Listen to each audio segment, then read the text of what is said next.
Welcome, this is Santiago Villarreal from Traditional Quito. Disclaimer: this text is taken from the internet, and any opinion is from the original author.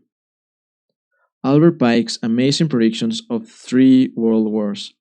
Albert Pike was a 33rd degree Mason, was one of the founding fathers and head of the ancient accepted Scottish Rite of Freemasonry, being the Grand Commander of North American Freemasonry from 1859 and retained that position until his death in 1891. In 1869, he was a top leader in the Knights of the Ku Klux Klan. He received a vision, which he described in a letter that he wrote to Mazzini, dated August the 15th, 1871. This letter graphically outlined plans for three world wars that were seen as necessary to bring about the one world order, and we can marvel at how accurately it has predicted events that have already taken place. Pike's letter to Mazzini. It is a commonly believed fallacy that for a short time, the Pike letter to Mazzini was on display in the British Museum Library in London, and it was copied by William Guy Carr, former intelligence officer in the Royal Canadian Navy. The British Library has confirmed in writing to me that such a document has never been in their possession. Furthermore, in Carr's book, Satan, Prince of this World, Carr includes the following footnote.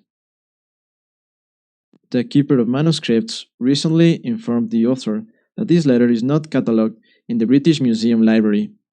It seems strange that a man of Cardinal Rodriguez's knowledge should have said that it was in 1925. It appears that Carl learned about this letter from Cardinal Caro y Rodriguez of Santiago, Chile, who wrote The Mystery of Freemasonry Unveiled. To date, no conclusive proof exists to show that this letter was ever written.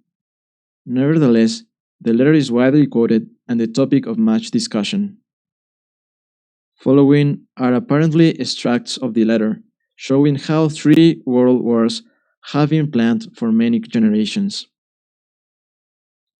The First World War must be brought about in order to permit the Illuminati to overthrow the power of the Tsars in Russia and of making that country a fortress of atheistic communism. The divergences caused by the agents of the Illuminati between the British and Germanic empires will be used to foment this war.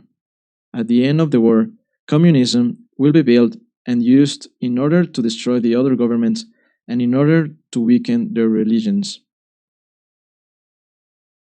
Students of history will recognize that the political alliances of England on one side and Germany on the other, forged between 1871 and 1898 by Otto von Bismarck, co-conspirator of Albert Pike, were instrumental in bringing about the First World War.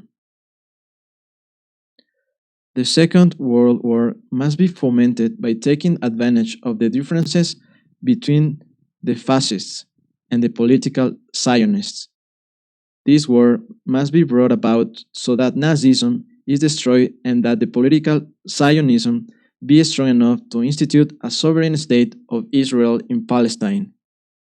During the Second World War, international communism must become strong enough in order to balance Christendom, which would be then restrained and held in check until the time when we would need it for the final social cataclysm.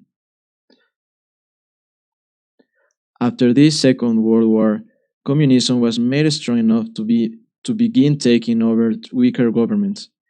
In 1945, at the Potsdam Conference between Truman, Churchill, and Stalin, a large portion of Europe was simply handed over to Russia, and on the other side of the world, the aftermath of the war with Japan helped to sweep the tide of communism into China.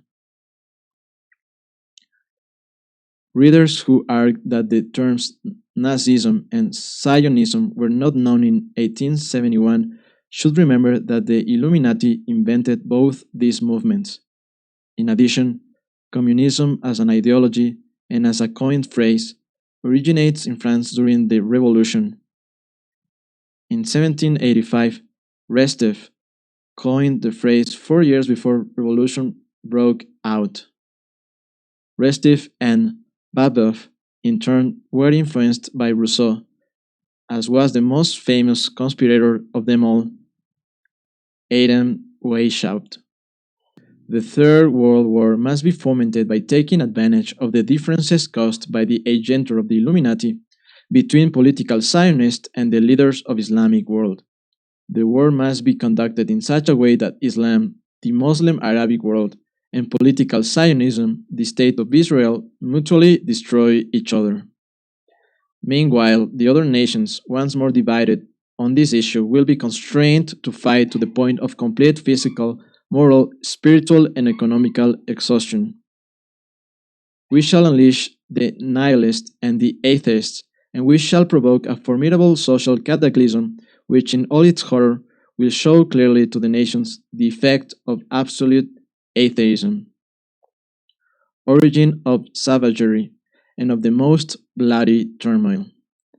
Then, everywhere, the citizens, obliged to defend themselves against the world minority of revolutionaries, will exterminate those destroyers of civilization, and the multitude, disillusioned by Christianity, whose deistic spirits will from that moment be without compass or direction, anxious for an ideal, but without knowing where to render its adoration, will receive the true light through the universal manifestation of the pure doctrine of Lucifer, brought finally out in the public view.